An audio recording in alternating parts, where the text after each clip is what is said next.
Copyright copyright আমরা সকলেই জানি, বিশেষ করে যারা ইউটিউবে আমরা ভিডিও বানাই, যারা কন্টেন্ট ক্রিয়েটার, তাদের সকলেই কোনো না কোনো সময় একবার হলেও কপিরাইট ইস্যুতে একবার পড়েছেন। তো আজকে আলোচনা করব কপিরাইট বিষয় নিয়েই। কারণ আমার চ্যানেলে ব্লগের চ্যানেল, আপনারা সবাই ব্লগ দেখে অভ্যস্ত, কিন্তু এই প্রথমবার কপিরাইট নিয়ে আমার মনে হলো যে আমার যারা দর্শক আছেন কিংবা সাবস্ক্রাইবার আছেন তাদের একটু ওয়াকিবহাল থাকা দরকার যে কপিরাইট আসলে কি, আর এই কপিরাইট যদি চলে আসে তবেই বা আমাদের কি করণীয় হতে পারে। তো সে বিষয়েই বিশেষ কিছু বলবো, কারণ আমার দুটো ভিডিওতে অলরেডি কপিরাইট এসছে, আগেও এসছিল, সেগুলো আমি উঠিয়ে দিয়েছি, কিন্তু তখন আমি ভিডিও বানাইনি। কিন্তু আজকে কপিরাইট সম্পর্কে ভিডিও বানাবো, সমস্ত বিস্তারিত থাকবে। কপিরাইট কাকে বলে থেকে কেন আসে, কিভাবে আসে এবং কিভাবে তুলতে হয়, সমস্ত কিছু। ভিডিও যদি লং হয়ে যায় তো দেখতে থাকবেন, কারণ অনেক ইনফরমেশান এবং ইনফরমেটিভ হতে চলেছে এই ভিডিওটা। নমস্কার বন্ধু, আমি ছোট্ট মনের ছোট্টখাট্ট সাধারণ একটা মানুষ। আমি শান্তনু দাস। আমার ভিডিওতে তোমাকে জানাই সুস্বাগতম। যদি বলতেই হয় কপিরাইট কাকে বলে, আমাদের মনে প্রশ্ন জাগে যে কপিরাইট কেন দেয়, কপিরাইট কাকে বলে। কপি, আমরা সকলেই জানি কপি এর অর্থ কী। কারণ আমরা যদি কারোর অন্য কিছু দেখে লিখি, অন্য কারো জিনিস যদি আমি হুবহুব করার চেষ্টা করি, সেটাকে কপি বলে। তেমনি আপনার ভিডিওতে আপনি এমন কিছু দিয়েছেন বা এমন কিছু অ্যাড করেছেন যেটা আপনার নয়, আপনি কপি করেছেন, কিন্তু সেই রাইট অর্থাৎ অধিকার আপনার কাছে নেই, তাহলেই কপিরাইট আসবে। এবার কপিরাইট কীভাবে আসতে পারে? কপিরাইট বিভিন্ন রকমভাবে আসতে পারে। আপনি কারোর গান ইউজ করেছেন, কারোর মিউজিক ইউজ করেছেন, কারোর ভিডিও ইউজ করেছেন, কারোর ফটো ইউজ করেছেন, সে যে কোনো জিনিসই হতে পারে, যাই আপনি ইউজ করুন না কেন, তার অধিকার আপনার কাছে নেই, রাইট আপনার কাছে নেই, তবেই আপনাকে ইউটিউব থেকে কপিরাইট দেওয়া হবে। তো এই গেল কপিরাইট কাকে বলে। এক কথায় অন্যের কোনো কিছু যদি ব্যবহার করা যায় আপনার নিজের ভিডিওতে, তবেই সেটা কপিরাইটের আন্ডারে পড়ে যাবে, যদি আপনার কাছে সঠিক রাইট না থাকে। এবার প্রশ্ন আছে যে কপিরাইট এলে আমাদের কি কি ক্ষতি হতে পারে। ক্ষতি তেমনভাবে বিশেষ আসবে না, মনিটাইজেশন অবশ্যই হয়ে যাবে, কিন্তু চ্যানেল ফ্রেশ রাখা, একদম ক্লিয়ারলি বলে দিই, চ্যানেল ফ্রেশ রাখা আমাদের সকলেরই প্রয়োজন আমার মনে হয়। কারণ আমার চ্যানেলে কোনো রকমের সমস্যা বা গণ্ডগোল না রাখাই সুবিধাজনক। তো সেই কপিরাইটগুলোকে উঠিয়ে একদম নো রেস্ট্রিকশান রাখা উচিত ভিডিও। তো এবার কপিরাইট এলে কি করতে হবে এবং কি করা উচিত সেগুলো স্ক্রিনে বলবো। তো প্রথমেই আমরা গুগলের ক্রোম ব্রাউজারে চলে যাব। তো এইটা হচ্ছে গুগলের ক্রোম ব্রাউজার। এবার এখানে আমি সার্চ করব ইউটিউব স্টুডিও। এই যে চলে এসছে, আমার যেহেতু সার্চ করেছিলাম। এবার ইউটিউব স্টুডিও নীল রঙের আপনারা দেখতে পাচ্ছেন লেখা আছে, তার নিচে লগইন বলে যে অপশানটা, এইখানে আপনারা ক্লিক করবেন। এবার লগইনে ক্লিক করার ঠিক পরেই আপনার যেটা ইউটিউব স্টুডিও আছে সেটা গুগল ক্রোমে আপনার খুলে যাবে। এবার আপনি দেখতে পাচ্ছেন আপনার চ্যানেলের লোগো আছে ডান দিকের একেবারে কোনায়, আর বাম দিকের একেবারে উপরের কোনাতেও আপনার চ্যানেলের লোগো আপনি দেখতে পাবেন, কারণ এটাই আমার চ্যানেল শান্তনুস ঘরে বাইরে। আর চ্যানেলের সাবস্ক্রাইবার দেখতে পাচ্ছেন 1216। তো এখানে বলে রাখবো, যারা এখনও সাবস্ক্রাইব করেননি ডেলি লাইভ দেখার জন্য অবশ্যই সাবস্ক্রাইব করে রাখবেন। তো চলুন কাজের কথায় ফিরে যাওয়া যাক। তো আমাদের ইস্যু ছিল কপিরাইট।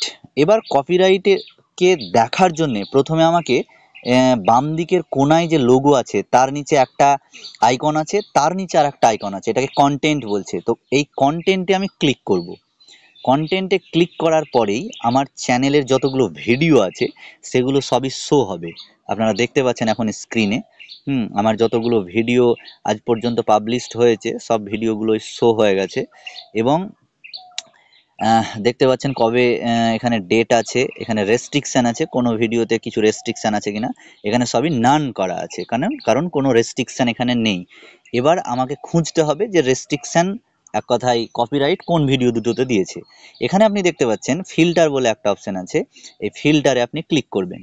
ফিল্টারে ক্লিক করলেই 2 নম্বরে কপিরাইট বলে একটা লেখা আছে, এখানে যদি ক্লিক করা যায় তবেই আপনাকে আবার কপিরাইটের যে আন্ডারে যে ভিডিওগুলো আছে সেগুলো কিন্তু এখানে শো হবে, যেটা আপনি এখন দেখতে পাচ্ছেন। তো এইখানে দুটো ভিডিও দেখতে পাচ্ছেন, দুটো ভিডিওতে আমাকে কপিরাইট দেওয়া হয়েছে, এই যে রেস্ট্রিকশন কপিরাইট। আমার কি করণীয় এবার এখানে? যখনই আমার কপিরাইটটা আমি দেখতে পাচ্ছি, এটা একটু জুম করে নিই তাহলে সুবিধা হবে। এবার এই কপিরাইটের উপরে আমি ক্লিক করব। কপিরাইটের উপরে ক্লিক করলেই দেখুন লেখা আছে copyright protected content found, the owner allows the content to be used on YouTube and see details আছে। তাহলে সি ডিটেলসে আবার ক্লিক করব, তাহলে আমি ডিটেলসটা দেখতে পারবো। এই তো দেখতে পাচ্ছেন সুজাপুরে নকআউট ক্রিকেট প্রতিযোগিতা, এটার ভিডিও করেছিলাম আমি, এখানেই কপিরাইট দিয়েছে। নিচে দেখতে পাচ্ছেন আপনারা কন্টেন্ট ইউজড, হ্যাঁ এখানে একটা গানের উপর আমাকে কপিরাইট দিয়েছে, একটা মিউজিক আমি ইউজ করেছিলাম, গান ঠিক নয়। হ্যাঁ, এখানে যদি আপনি সি ডিটেলসে ক্লিক করেন তবে এর ডিটেলসটা দেখতে পারবেন, আর টেক অ্যাকশনে যদি ক্লিক করেন তাহলে এর বিরুদ্ধে কি অ্যাকশন নেওয়া যায়, কি কাজ করা যায় সেটা আপনি দেখতে পারবেন। তো টেক অ্যাকশনে স্বভাবত আমরা ক্লিক করব। টেক অ্যাকশন মানে আমি এর বিরুদ্ধে কিছু করব, এক কথায় যে যাতে গানটা উঠে যায় কিংবা যা যা করণীয় আছে।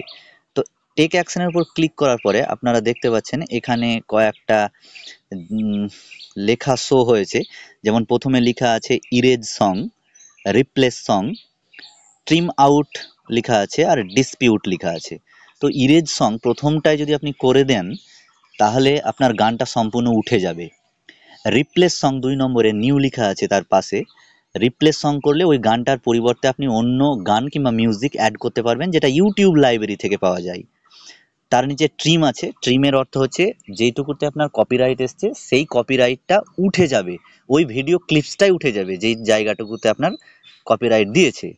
আর ডিসপিউটের অর্থ হচ্ছে আপনার যদি কোনো রকমের জানতে পারেন যে না এটা আমি লিগেল ভুল করে কপিরাইট দেওয়া হয়েছে, তাহলে ওর বিরুদ্ধে আপনি অ্যাকশন নিতে পারেন। তো আমরা ইরেজ করব না, প্রথম অপশানে যাব না, রিপ্লেস করব, কারণ আমরা ভিডিওটা রাখবো এবং ওর পরিবর্তে কিছু গান অ্যাড করব। তো রিপ্লেসে ক্লিক করেছি, একটু ওয়েট করতে হবে। রিপ্লেসে ক্লিক করার পর আপনার নিচে দেখুন কন্টিনিউ আছে, কন্টিনিউ ক্লিক করব। কন্টিনিউ যখনই ক্লিক করব তখন আরেকটা পেজ আমার সামনে চলে আসবে। দেখতে পাচ্ছেন প্রথমে লেখা আছে রিপ্লেস সং, এবং লাল যে যে দাগগুলো আছে নিচে দেখতে পাচ্ছেন, কারণ এই জায়গাগুলোতে আমি গানের মিউজিকগুলো দিয়েছিলাম, যার ফলে আমাকে আপনার কপিরাইট দিয়েছে। তো আর তার সঙ্গে দেখতে পাচ্ছেন এখানে কিছু কিছু মিউজিক চলে এসছে, মিউজিকগুলো আমি বাজিয়ে দেখব, যেটা আমার সুবিধাজনক মনে হবে সেই সংটা আমি সিলেক্ট করব এবং অটোমেটিক ওটা ওইখানে সিলেক্ট হয়ে যাবে।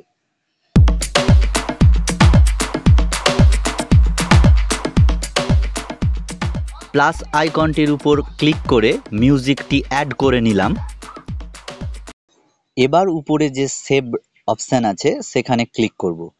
আর এখানে আরেকটা প্রশ্ন আপনাকে জিজ্ঞাসা করা হবে, রেডি টু রিপ্লেস সং, এখানে আবার আপনি সেভ করবেন, তাহলেই আপনার অ্যাকশনটা সেভ হয়ে যাবে।